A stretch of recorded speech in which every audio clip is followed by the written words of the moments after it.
Olá, eu sou o Giovanni de Souza. Hoje são 20 de novembro de 2020, são 21 horas e 53 minutos.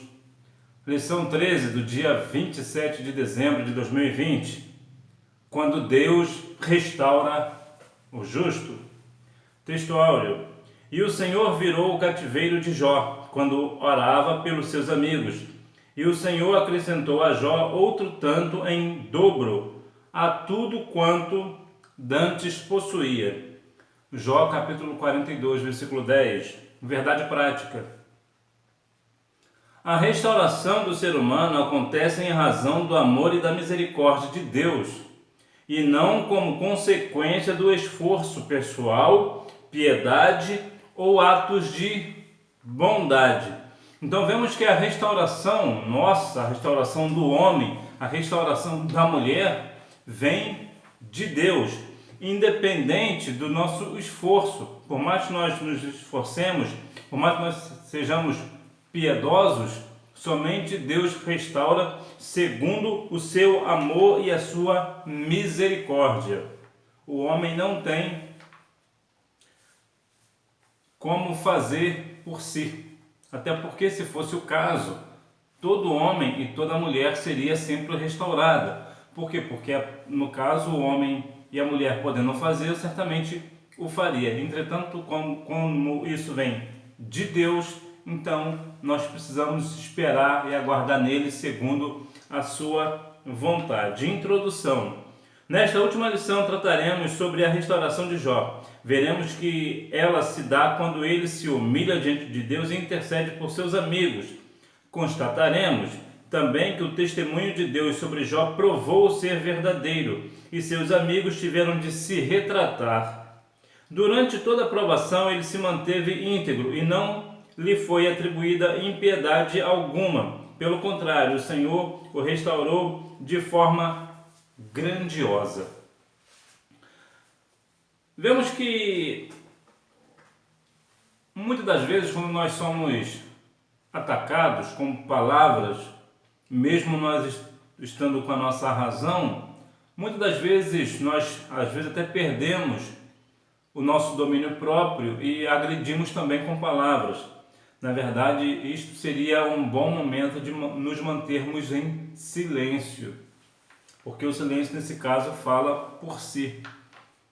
Jó foi restaurado por Deus porque, entre outras coisas, era uma provação que estava passando e ele foi aprovado nesta provação e ele continuou íntegro. Ele não atribuiu falta alguma a Deus.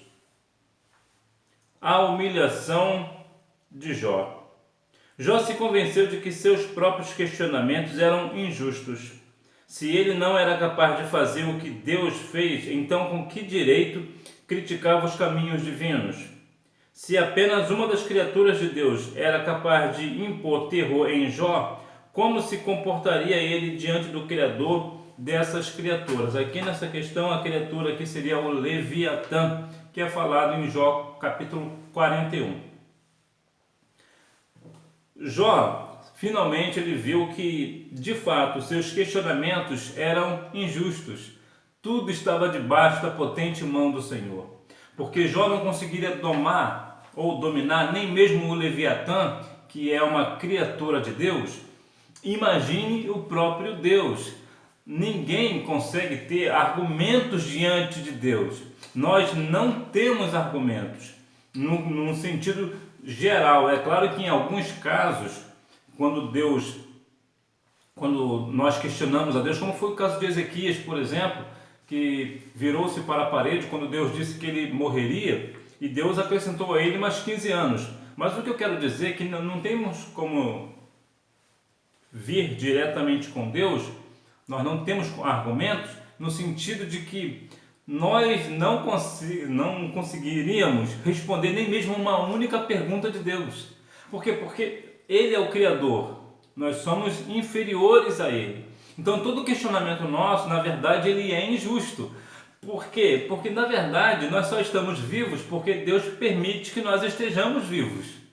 Então qualquer questionamento nosso é injusto diante de Deus, independente da nossa provação. A Bíblia vai dizer que em tudo dai graças a Deus, porque essa é a vontade dele. Reverência e submissão. Diante da assombrosa visão da criação de Deus, Jó agora exclama: bem sei eu que tudo podes. Esse versículo demonstra sua atitude de reverência e submissão diante de Deus.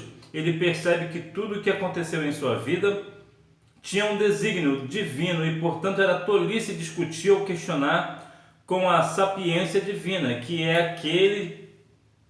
Quem é aquele que dizes tu que sem conhecimento encobre o conselho? Por isso falei do que não entendia. Jó, na sua aflição, na sua dor, nas suas perdas, ele certamente questionaria a Deus. Isso é completamente natural. É claro que nós iremos questionar. Nós, por muito menos, questionamos a Deus. Não há nenhum erro, na verdade, nisso. Não há pecado em questionar a Deus por alguma situação, por algum acontecimento. A questão é a forma com que questionamos. Quando nós questionamos a ponto de apontar a Deus a culpa, dizer que a culpa é de Deus. Muitas das vezes, em vez de nós perguntarmos por quê, nós deveríamos perguntar para quê. Não porque eu estou passando isso, mas para que estou passando por isso. Seria mais ou menos a ideia. Porque, claro, nós como homens e mulheres, certamente teremos dúvidas em nossos corações em alguns momentos e certamente questionaremos a Deus porque talvez fomos reprovados numa prova que nos damos a vida inteira para passar naquela prova, temos todo o mérito para passar na prova, mas por alguma razão nós não passamos. É claro que nós iremos questionar a Deus por quê. Até porque muitas das vezes, quando nós somos, não digo como Jó, né, não dá para moderar, né, a cada um de nós com a vida de Jó. Não dá. Até porque quem tem 10 filhos, se você não tem 10 filhos, então de cara você já não pode mais se igualar a Jó, porque Jó tinha 10 filhos, Jó era rico. Então, para nós nos colocarmos do lado na mesma situação de Jó é muito difícil. Então, veja que quando nós temos algumas coisas na nossa vida, é claro que nós vamos questionar. Por que não passei naquela prova? Porque tanto estudei, perdi noites em claros, passei noites em claros para estudar para a prova e fui reprovado numa coisa que eu sabia, eu sei, eu estudei, e nós nos questionamos. Claro que vamos questionar, e claro que vamos questionar a Deus. Por quê? Porque nós sabemos que no fundo, se nós somos capacitados para fazer uma prova, por exemplo, e nós não passamos, é porque muito possivelmente foi Deus que permitiu que nós não passássemos. É uma questão divina. Então nós não devemos perguntar o porquê não passei na prova, e sim para que não passei na prova. Qual a razão? Qual é a minha provação? Então vemos que o questionamento, sim, é viável que nós façamos o questionamento, mas é a forma com que nós questionamos. Uma experiência viva com Deus. Não podemos nos contentar com conhecimento teórico acerca de Deus, mas devemos experimentá-lo. Quando temos experiências vivas com o Altíssimo, renunciamos aos nossos achismos. Confessamos nossa miséria no pó e na cinza. Rejeitamos o nosso orgulho e rebeldia. Deus é glorificado em todas as áreas da vida. Muitas das vezes, quando nós falamos de Deus, nós falamos sem conhecimento de causa. Por quê? Porque muitos de nós não temos uma experiência, uma intimidade profunda com Deus para falar acerca de muitas coisas. Jó, por exemplo, muitas coisas de Jó não tinha intimidade com Deus a esse ponto. Diferente de Enoque, como diz Gênesis capítulo 5, versículo 24, que a Bíblia diz que Deus andou com Enoque, ou Enoque andou com Deus, e Deus para si o levou, porque ele tinha intimidade com Deus. Então vemos que Elias, por exemplo, ele tinha muita intimidade com o Senhor. Então vemos que muitas das vezes falamos de coisas teóricas. Somos teóricos, nós não vivemos na prática. Nós falamos para fazer algo e nós mesmos não fazemos. Nós falamos que Deus é assim, mas quando é a nossa vez de provar que Deus é assim que falamos, nós retrocedemos, nós não avançamos. Por quê? Porque uma coisa é você dizer algo sobre Deus e outra coisa é você provar que de fato Deus faz daquela maneira.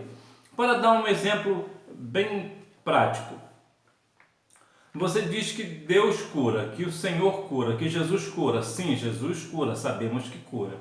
Mas aí uma pessoa com câncer em estado terminal, por exemplo, chama você e fala assim, olha, você vai comigo até tal lugar que uma pessoa está com câncer em estado terminal. Você vai orar para essa pessoa ser curada. E se teu Deus não curar o meu ente querido, eu vou matar você. E aí, como é que fica? Você vai? Uma coisa é nós falarmos que o Senhor faz, que de fato o Senhor faz. Uma outra coisa é quando nós estamos tendo que viver aquilo na pele, na situação, se colocar no lugar do outro. Então, muitas das vezes nós achamos, e aqui é a questão, né, o achismo, nós achamos que Deus vai fazer assim e que Deus age assim. E nós não temos intimidade com Deus para saber se sim ou se não. Muitas das vezes nós falamos de achismos, achamos que conhecemos a Deus, mas nada de Deus conhecemos.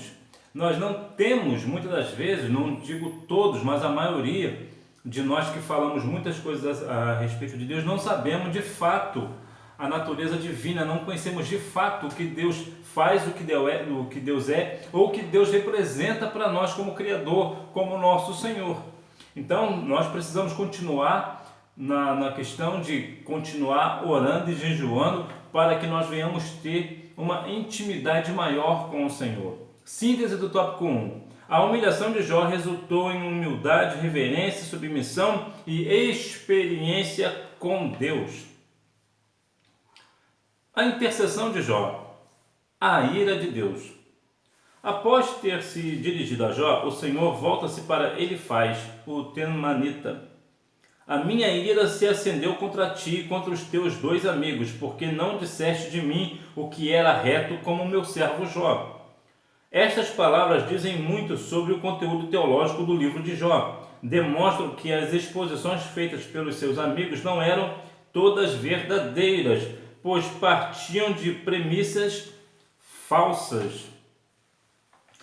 Veja que, num sentido direto, geral, Elifaz seria como se fosse um teólogo. Aqui, claro, aqui cabe um esclarecimento. Nós conhecemos e sabemos que temos vários teólogos sérios que de fato conhecem a palavra, conhecem a essência da palavra. Entretanto, aqui no caso de Elifaz, ele achava, por alguma razão, que ele tinha algum conhecimento da teologia. Então ele falha em alguns questionamentos sobre a questão de que somente os pecadores sofreriam. Ele não viu a outra parte, tanto é que Deus se irou contra Elifaz. Então veja que Deus estava dizendo para Elifaz assim: você diz sobre mim, mas você não me conhece. Este era o ponto. Aí tu vê que Deus fala: não disseste a verdade como meu servo Jó. Então vemos que sim, precisamos conhecer a palavra a cada dia mais para assim poder ensinar a verdade, independente das situações, das circunstâncias. Nós precisamos falar da verdade da palavra e não ficar de achismos, né? Ou criar teorias nossas. O pecado dos amigos de Jó. Representados por Elifaz, o mais velho, o pecado dos amigos de Jó foi evidentemente exaltar a justiça de Deus, mas limitar seu poder soberano. Para eles, todo sofrimento deveria ser uma consequência de um juízo divino como resposta a um pecado praticado. Como o livro de Jó demonstra, quando dentro dos propósitos de Deus, o sofrimento é uma manifestação de seu amor e graça e não uma forma de punição. Veja que muitas das vezes nós, com o nosso achismo, nós achamos que alguém está passando alguma situação por estar em pecado. Achamos que nós exaltamos muito a justiça de Deus e de fato Deus é justiça. Entretanto, deixamos de lado o seu amor e a sua misericórdia, ou seja, nós falamos da justiça de Deus, mas nós não falamos do amor de Deus e nem da misericórdia de Deus. Então mostramos apenas um Deus que só age com justiça. Era algo como: Deus não tem piedade de ninguém, Deus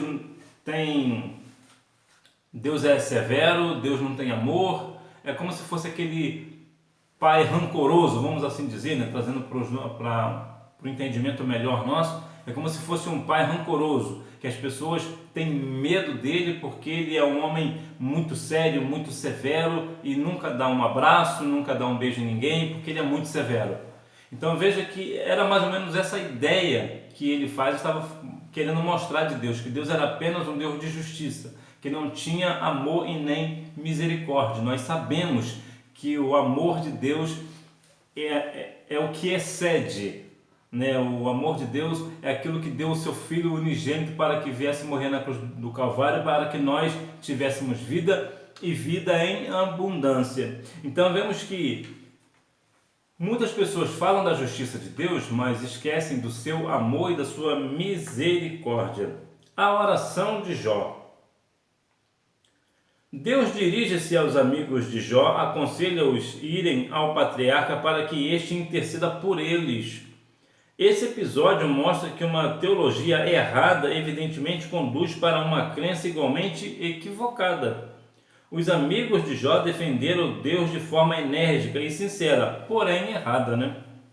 O sofrimento do patriarca não veio como uma punição, mas como provação. A fidelidade de Jó foi provada por Deus e ele foi aprovado pelo Criador, pois continuava íntegro com seu caráter reto, conforme sua humilhação demonstrou. Agora esse homem, outrora acusado de pecador pelos seus amigos, os socorrerá por meio da oração.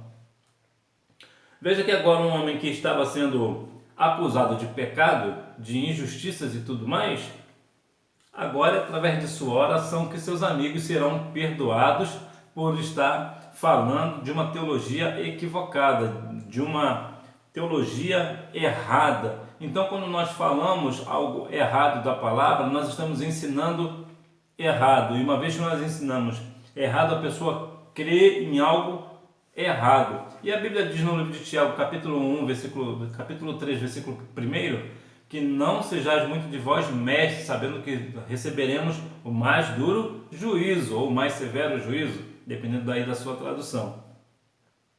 Então vemos que aquele que ensina, aquele que prega, aquele que fala da verdade da palavra, precisa falar somente isso mesmo, somente a verdade. E que verdade é essa? A verdade da palavra. É aquilo que a palavra diz, ou seja, dizer o que a Bíblia diz e não dizer o que a Bíblia não diz.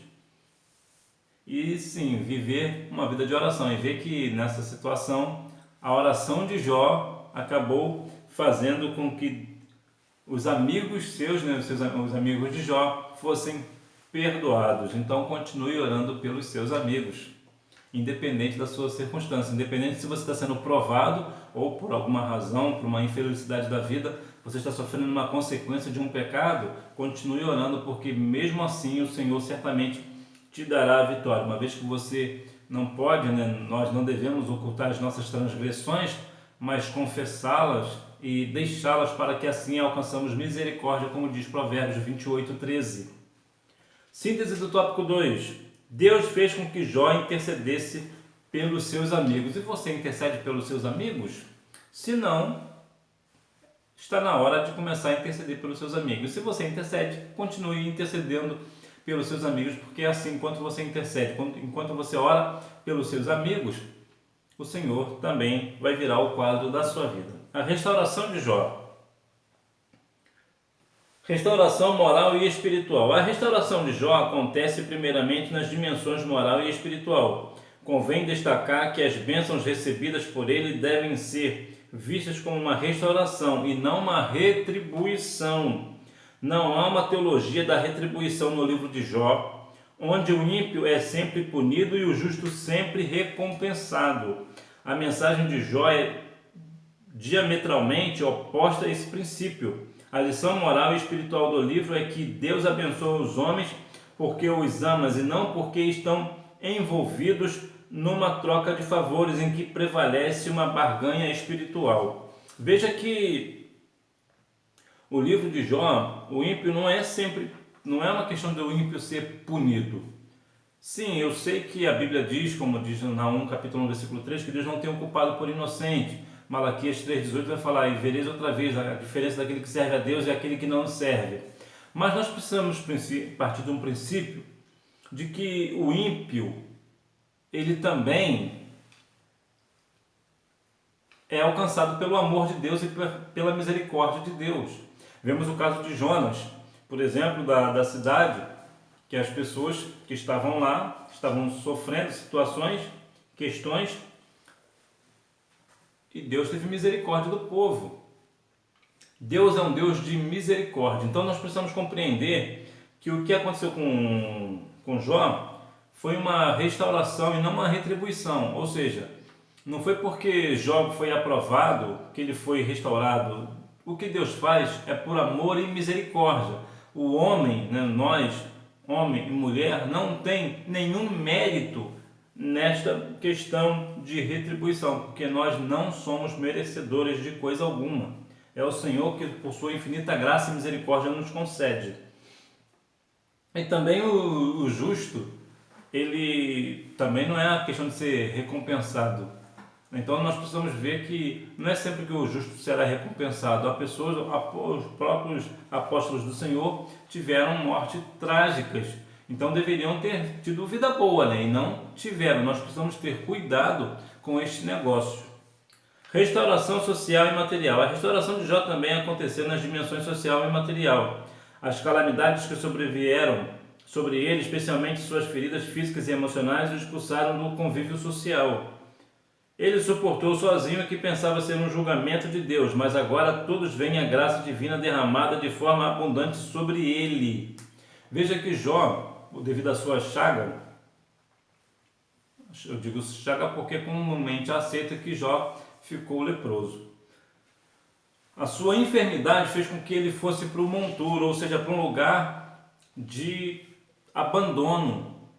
Jó estava jogado na sarjeta, estava largado lá, estava pior do que um animal sem dono. Jó estava completamente largado à própria sorte, largado ao vento, largado ao nada. Jó estava completamente fora da sociedade, completamente fora do social, devido à sua enfermidade. E todo o conjunto da obra, né, todo o sofrimento de Jó, mas principalmente aqui pela enfermidade, deixou ele fora da questão social e material. E vemos que o Senhor fez em sua vida.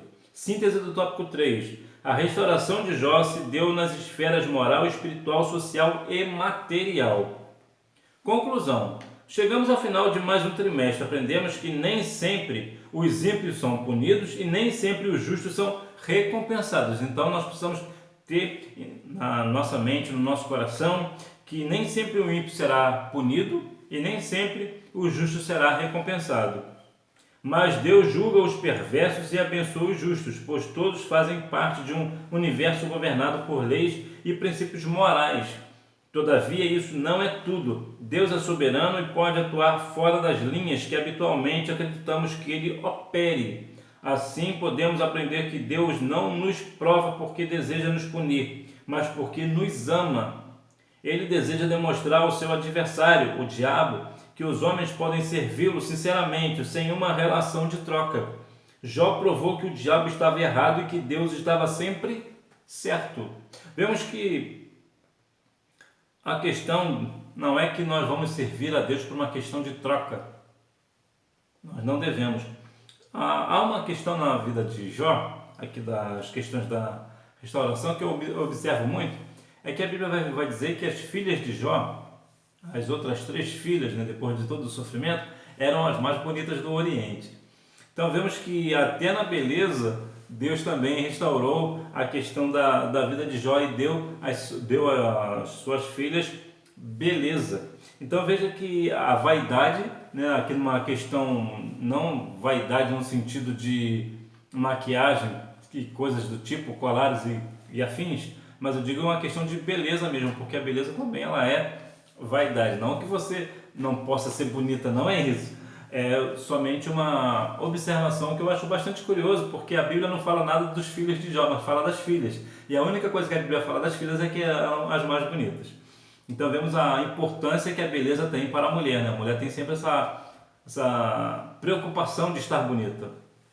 Então vemos que nós não podemos servir a Deus, não devemos servir a Deus por uma questão de troca. Nós não podemos ser pessoas interesseiras, ficar com o Senhor somente por interesse, somente porque Deus faz isso ou faz aquilo, ou porque Deus abre porta aqui ou porta ali, ou porque Deus dá isso ou dar aquilo. Nós precisamos estar com Deus por amor. Assim como Ele nos amou, nós também devemos amar a Deus acima de todas as coisas. Acima de tudo, nós devemos amar o Senhor. Como diz Abacuque, né, capítulo 3, versículo 18, ainda que a figueira não floresça, eu exultarei no Deus da minha salvação. Então nós precisamos estar em Deus principalmente por uma questão de amor, porque Ele nos salvou, porque Ele nos deu a graça da salvação. É bem verdade que certamente o Senhor descerá sobre nós as mais ricas bênçãos do céu, não porque somos merecedores, mas porque é um Deus de amor e misericórdia, porque Deus quer o melhor para os seus. Agora, há de se pensar também que às vezes o melhor de Deus para você e para mim pode não ser bom para mim nem para você. Pode ser um sofrimento e talvez um sofrimento até que leve à morte, mas porque algumas questões será porque é a vontade de Deus que aqui assim seja, para que sirva de testemunho a outrem.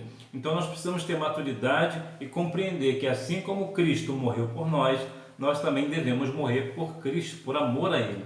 Então que Deus em Cristo continue te abençoando ricamente, que você continue sendo uma pessoa que continue nos caminhos santos do Senhor, que você continue firme, ainda que tenha ou passando ou por provação ou por uma consequência de algum ato que você tenha feito, mas que de forma nenhuma você perca a sua esperança em Cristo. Você não perca a esperança em Deus, que você continue firme no Senhor, pagando o preço por aquilo que porventura você tenha cometido, ou mesmo por uma provação que você não cometeu nada, não tem nenhum erro nisso, você não tem nenhuma culpa no cartório por estar passando o que está passando hoje, mas independente se é prova ou consequência, continue firme, o Senhor te dará vitória. Não deixe de ir à escola bíblica dominical, até porque quem faz a escola é você, aluno. Tchau!